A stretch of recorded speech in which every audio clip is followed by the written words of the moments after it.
Hi, my name's Michael Green. I'm an economist and, like Wendy, a recovering bureaucrat. I'm just rather surprised that so much of the discussion is about government and government policy. The process of disinvestment in UK higher education has already begun, even before we have the big cuts in public expenditure. I mean, it just seems that if we're looking to government to fund any investments in science and innovation, we're going to have a real problem for the next decade. Clearly, the private sector, commercial partnerships is part of the story, but I'm surprised I've not heard any talk up to now about partnerships with philanthropic capital that may be able to plug that gap, and surely that's an area we've got to mobilise and seek more funding from for science and innovation if we are going to sustain this area of the UK economy. Comments on that? Sure. Well, there's no substitute for government investment in the science space. You know, it's a clear, area where all the parties are very, strong that, there will be continued investment. There's questions about that level of investment, obviously, but we're pushing to make sure that they see that as a strong case for prioritization amongst other areas of public investment. In terms of philanthropic, we have a strong area of biomedical research charities, but there's certain areas of our research that aren't funded through those research charity means, and we need to make sure that there's that broad research base that is needed to make sure that there's that different areas of research feed off each other and build upon each other. And I think that's something where it's obviously a really important part of the innovation system, that there are certain things that can be done through to support it through charity, so through gift aid or through the Charity Research Support Fund or those sorts of things, to make sure that the investments that government is making in the research space are supported and built upon by investment through the nonprofit sector or through industry. Any other comments on that?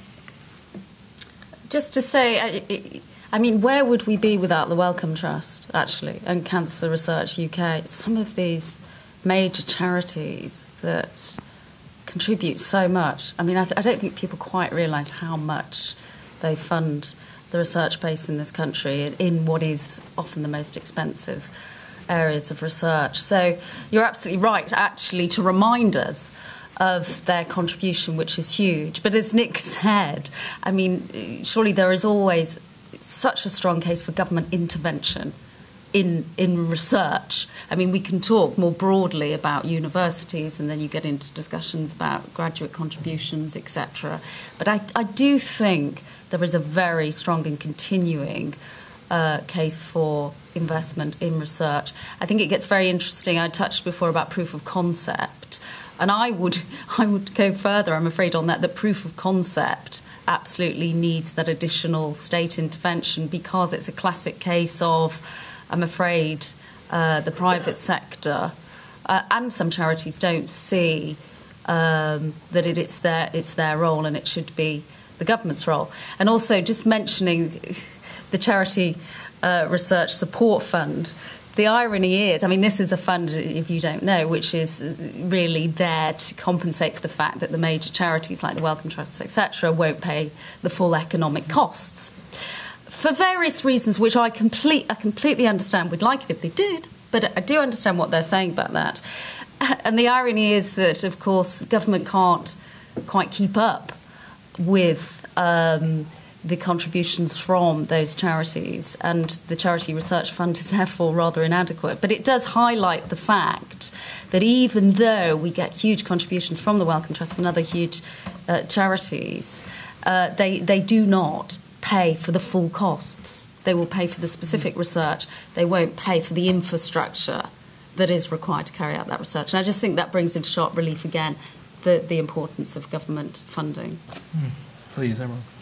I'd like to pick up on probably the first sentence that you used, and this sense that there is an inevitable disinvestment by government in universities. While I don't disagree that that seems to be the case, I'm not convinced that it needs to have any impact on science research at all.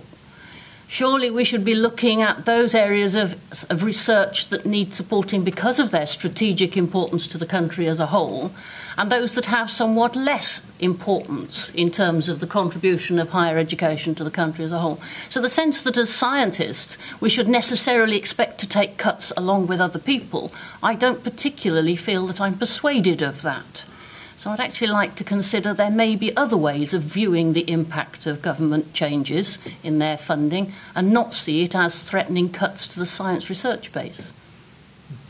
Let me just add a personal note on the subject of charitable, or in some cases personal, very rich individuals. I think the problem that personally I've found at Sussex, having pursued this with one or two particular, I shall make them nameless individuals, is that some of the people who might be involved in funding research are peculiarly idiosyncratic.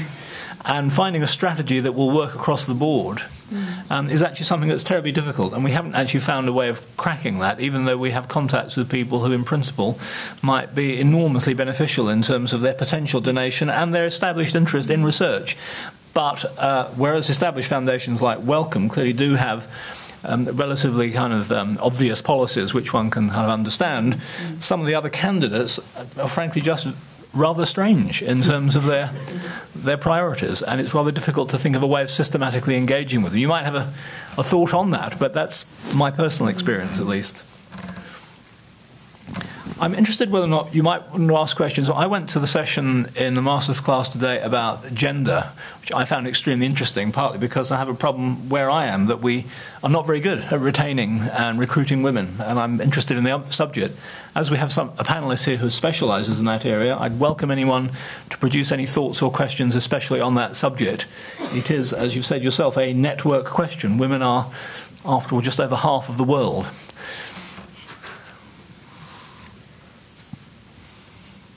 Is there a deafening silence on this subject or not? No, good. It's Amy Peace from Chemicals Northwest. I will shoehorn my original question to fit that one. I was just wondering if the developments in communication technologies, and particularly social media, which might get into something that's more approachable for women, how it's helping or hindering knowledge transfer, and that is across sort of industry, scientists and politicians. Who would like to go on that? Well, I'd start by agreeing with you that women are probably more adept at adapting to new communication techniques, and therefore it's very likely that as these new media develop, they're likely to be able to capitalise upon them better than most others. We are going to take time to adapt. If I dare say so, many academics are slow to adopt the more virtual ways of interacting with each other, but I'm hopeful that it will make a difference. In terms of knowledge transfer, though, people, I think, are just too cagey about what they will expose themselves to. What I would like to see is much more in the way of, how shall I put it, protection within discussions. Possibly this issue of IP might be important here. I think academics are terribly cautious about sharing their knowledge, and I think social media just, I believe, would make them feel too exposed. Am I being a little too critical? Am I being too cynical? You tell me. Go ahead, Nick.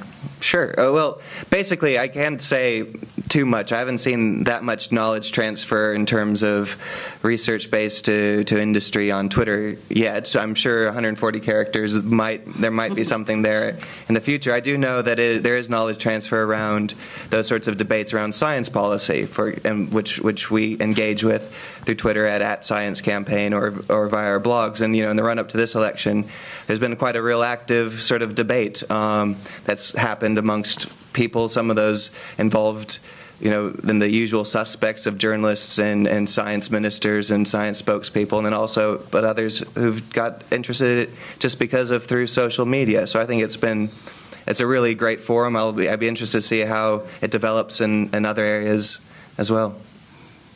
Good, thank you. And just very quickly on that, I think to be fair, I think universities, academics are trying to disseminate their papers and data more broadly now. Again, to mention UCL, I think they've just, if the UCL guy is here, they have just formalised their policy of putting as much information on the internet as they possibly can. So I think that there's a willingness there. But I know what you mean, because, of course, they are assessed by that very precious knowledge that they've taken years to acquire. So I think there's a tension, but I think there's a genuine willingness to disseminate as far as possible.